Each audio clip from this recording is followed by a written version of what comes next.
তো আজকে আমার আলোচনা হলো বাবু মাইয়াদখুলু কবরাল মারআতে, বুখারী শরীফের 855 অধ্যায়, औरत की कब्र में कौन दाखिल हो गया, মহিলার কবরের মধ্যে কে প্রবেশ করবে। মানুষ তো মৃত্যুবরণ করে, নারীরও মারা যায়, পুরুষও মারা যায়। পুরুষ মরলে পুরুষের কবরে যে কোনো লোক ঢুকতে প্রবেশ করতে পারে, নামতে পারে, কোনো সমস্যা হয় না। কিন্তু নারী যদি কোনো সাবালেকা নারী যদি ইন্তেকাল করে, তার কবরে কে নামবে? তার কবর তো যেমনি এমনি কোনো লোক নামতে পারবে না। ওই ব্যাপারে বুখারী শরীফের 1248 নম্বর হাদিসের মধ্যে বিশ্বনবী মুহাম্মদ সাল্লাল্লাহু আলাইহি ওয়াসাল্লাম বলেছেন, কে নামবে নারীর কবর, কোনো মহিলা মৃত্যুবরণ করলে তার কবর কে নামবে, সেই ব্যাপারে একটা হাদিস। হাদ্দাসানা মুহাম্মদ ইবনে সিনান ক্বালা হাদ্দাসানা ফুলাইহুন ক্বালা হাদ্দাসানা হিলাল ইবনে আলী আন আনাস ইবনে মালিক রাদিয়াল্লাহু তাআলা ক্বাল শাহিদনা বিনত রাসূলুল্লাহ সাল্লাল্লাহু আলাইহি ওয়াসাল্লাম ورسول الله صلى الله عليه وسلم جالس على قبره فرأيت عينيه تدمعان فقال هل فيكم من أحد لم يقارف الليلة فقال أبو طلحة أنا قال فأنزل في قبرها فنزل في قبرها فقبرها قال ابن المبارك قال فليح أراه يعني الذنب قال أبو عبد الله ليقترفوا ليكتسبوا।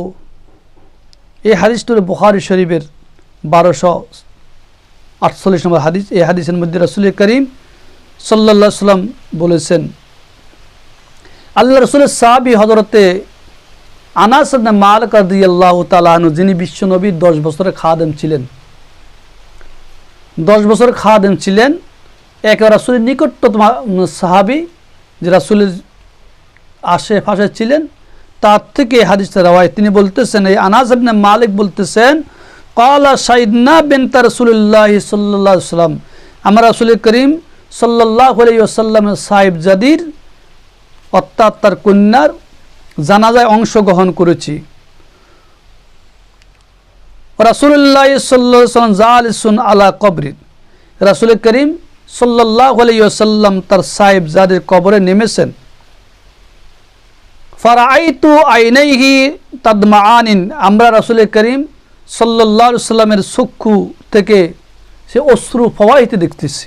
রাসূল কাঁদতেছেন, রাসূলের কন্যা মারা গেছে, রাসূল সাল্লাল্লাহু আলাইহি ওয়াসাল্লাম কবর আনছেন, রাসূল সাল্লাল্লাহু আলাইহি ওয়াসাল্লাম কাঁদতেছে। কি রাসূল এই কাঁদা ওই কাঁদানো, আনন্দ উল্লাস করে কাঁদানো, নীরবে নীরবে কাঁদা, নীরবে কাঁদার ব্যাপারে জাহির আছে। কোনো মানুষ যদি মৃত্যুবরণ করে, কোনো নারী যদি মৃত্যুবরণ করে এবং তাদের শোক বেদনায় হাই উল্লাস করে আওয়াজ করে কাঁদা নিষেধ, গোপনে গোপনে আস্তে আস্তে নীরবে কান্দার জন্য নিষেধ নাই। তো রাসূল করিম সাল্লাল্লাহু আলাইহি ওয়াসাল্লাম নীরবে কাঁদতেছেন, চোখ থেকে অশ্রু প্রবাহিত হইতেছে। ফাকাল হাল ফীকুম মিন আহাদিন লাম ইউকারিফিল লাইলা, রাসূল করিম সাল্লাল্লাহু আলাইহি ওয়াসাল্লাম বলেছেন, তোমাদের মধ্যে থেকে এমন কি আছে যে এই রাত্রি তার স্ত্রীর সাথে মিলামিশা করে নাই, এমন কোনো ব্যক্তি আছে কি না? ফাকাল আবু তালহা আনা, আবু তালহা বলতেছেন, ইয়া রাসূলুল্লাহ, আমি আছি। তো ফাকাল আনজিল ফি কবরিহা, রাসূল করিম সাল্লাল্লাহু আলাইহি ওয়াসাল্লাম ইরশাদ ফরমালেন তাকে কবরের মধ্যে নামার জন্য, কবরে নামার জন্য নির্দেশ প্রদান করলেন। তো আনাস রাদিয়াল্লাহু বলতেছেন, আবু তালহা রাদিয়াল্লাহু আনহু ওনার কবরে নেমেছেন, আল্লাহ রাসূলের সাহেবজাদির কবরে তিনি নেমেছেন, এবং শুধু নেমেন নাই, ফাঁকা বারাহা, সে কফিন নামাইলেন। রাসূল একা পারেন নাই, কফিনও কি নামাইলেন। হযরত আব্দুল্লাহ ইবনে মুবারক রাদিয়াল্লাহু তাআলা বলতেছেন, ফলাই বলতেছেন, আমি বুঝতে পেরেছি লাম ইউকারিব কি মানা, লাম ইউকারিবের মানা কি? লাম ইউকারিবের মানা হলো গুনাহ না করা, অর্থাৎ কোনো সৎযোগ্য ব্যক্তি, কোনো ইমানদার ব্যক্তি, সৎ ব্যক্তি যদি হয় তাহলে সে কি গায়রে মুহরম না হলো, নিকট আত্মীয়স্বজন না হলো সে কি নামতে পারবে, সে ইমানদার, এরকম ব্যক্তি। এই হাদিসের দ্বারা উদ্দেশ্য কি? এই হাদিসে রাসূল করিম সাল্লাল্লাহু আলাইহি ওয়াসাল্লাম কেন আলোচনা করেছেন? ইমাম বুখারী এই হাদিসটা কেন এনেছেন বুখারী শরীফের মধ্যে? যে কোনো মহিলা যদি মৃত্যুবরণ করে তার তার কফিন নিয়ে কে নামবে, একজনের সৎযোগ্য মহরম না থাকে, তখন ওই ব্যক্তি নামতে পারবে যে ব্যক্তি সৎ, নেককার, ফরজগার, ইমানদার এরকম ব্যক্তি নামার ব্যাপারে কি আছে? নির্দেশ আছে রাসূল করিম সাল্লাল্লাহু আলাইহি ওয়াসাল্লাম পক্ষ থেকে। এই হাদিসের ব্যাখ্যায় বোঝা যায়।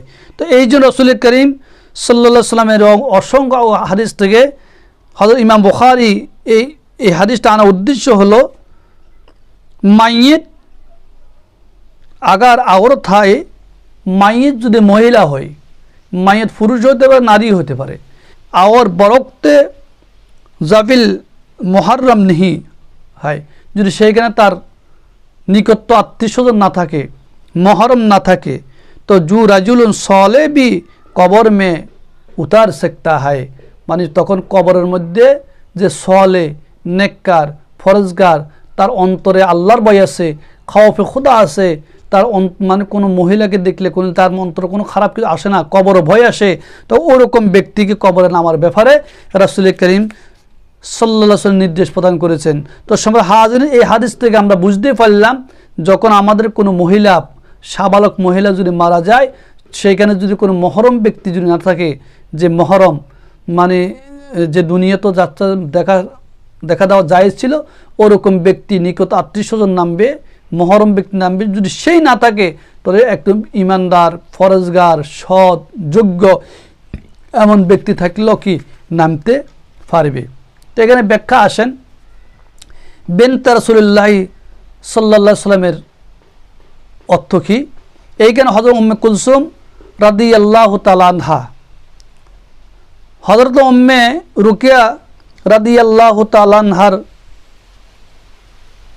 হযরত ওসমান রাদিয়াল্লাহু তাআলা আনহুর প্রথম মনসুব, প্রথম স্ত্রী ছিল না। উম্মে কুলসুম রাদিয়াল্লাহু আনহু হযরত ওসমান রাদিয়াল্লাহু প্রথম স্ত্রী ছিল না। হযরত ওসমান রাদিয়াল্লাহু প্রথম স্ত্রী উম্মে রুকিয়া রাদিয়াল্লাহু তাআলা আনহা।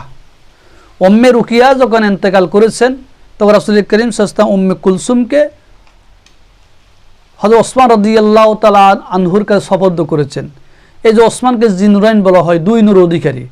রাসূল করিম সাল্লাল্লাহু আলাইহি ওয়াসাল্লামের দুই কন্যাকে হযরত ওসমান রাদিয়াল্লাহু বিবাহ করেছেন। রাসূলের প্রথম কন্যা যখন তার ঘরে তার নেকাই ছিল, প্রথম কন্যা যখন মারা গেলেন, দ্বিতীয় কন্যা রাসূল করিম সাল্লাল্লাহু আলাইহি ওয়াসাল্লাম হযরত ওসমান রাদিয়াল্লাহু আনহু নেকাই দিয়েছেন। ওই কথা বলতেছে। তো এখানে ওসমান রাদিয়াল্লাহু তাআলা আনহুর প্রথম স্ত্রী ছিলেন হযরত উম্মে রুকিয়া রাদিয়াল্লাহু তাআলা আনহা। উম্মে রুকিয়া রাদিয়াল্লাহু তাআলা আনহার ওফাতের পরে রাসূল করিম সাল্লাল্লাহু আলাইহি ওয়াসাল্লাম উম্মে কুলসুমকে হযরত ওসমান রাদিয়াল্লাহু তাআলা আনহুর কাছে নিকাহ দিয়েছেন। তো এখানে জঙ্গে বদরের মধ্যে, বদরের যুদ্ধে এই জন্য হযরত রুকিয়ার জানাজার মধ্যে রাসূল করিম সাল্লাল্লাহু আলাইহি ওয়াসাল্লাম শরীক না থি। রাসূল করিম সাল্লাল্লাহু আলাইহি ওয়াসাল্লাম উম্মে রুকিয়ার জানাজায় শরীক ছিল না। রাসূল সাল্লাল্লাহু আলাইহি ওয়াসাল্লাম ছিল মানে বদরের যুদ্ধে।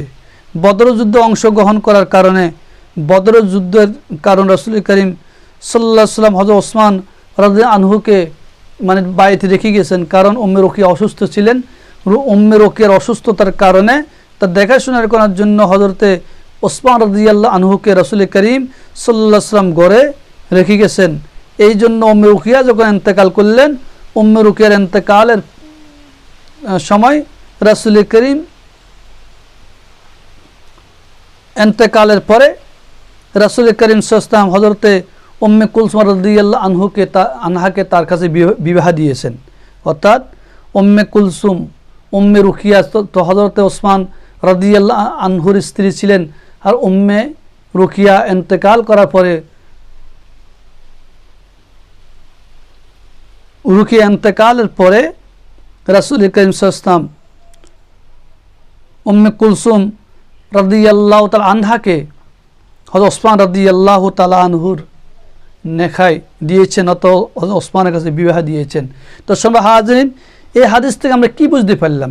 এই হাদিস থেকে বুঝেছি, যখন কোনো মহিলা মৃত্যুবরণ করবে, ওই মহিলার কবরে কে নামবে, সেই মহিলার কবর তো নামবে, মানে তার নিকট আত্মীয় স্বজন, যারা মহরম আত্মীয় স্বজন। তখন এখন মহরম আত্মীয় স্বজন যদি না থাকে, তখন গায়রে মহরমের মধ্যে যদি নেককার ফরজগার, মানে যেই সৎ লোক আল্লাহকে ভয় করে, কবরকে ভয় করে, ওরকম ব্যক্তি মানে ওই মহিলা মাইয়েতের কবরে নামতে পারবে, তা কবর দিতে পারবে। তো সময় হাজির, এখানে আমরা বুঝতে পেরেছি এটাই, যদি আমাদের কোনো মহিলা এন্তেকাল করে, এন্তেকাল করার পরে যদি এবং তার সেখানে কোনো মহরম ব্যক্তি না থাকে কবরে নামার জন্য, কিন্তু মহরম ব্যক্তি নাই, কিন্তু তখন দেখতে হবে কোনো সৎ ব্যক্তি আছে কিনা, সেখানে কোনো সৎ বা নেককার নমাজিওয়ালা ইমানদার এরকম ব্যক্তি যদি থাকে, তো ওরকম ব্যক্তিকে কবরে নামার অনুমতি আছে, সেই কবর নামতে পারবে, সে কি মইয়তকে কি কবর দিতে পারবে। তো আমরা এই হাদিস থেকে এটাই বুঝতে পারলাম। এই জন্য ইমাম বুখারী রহমতুল্লাহ আলাইহি হাদিসটা বুখারী শরীফের মধ্যে এনেছে।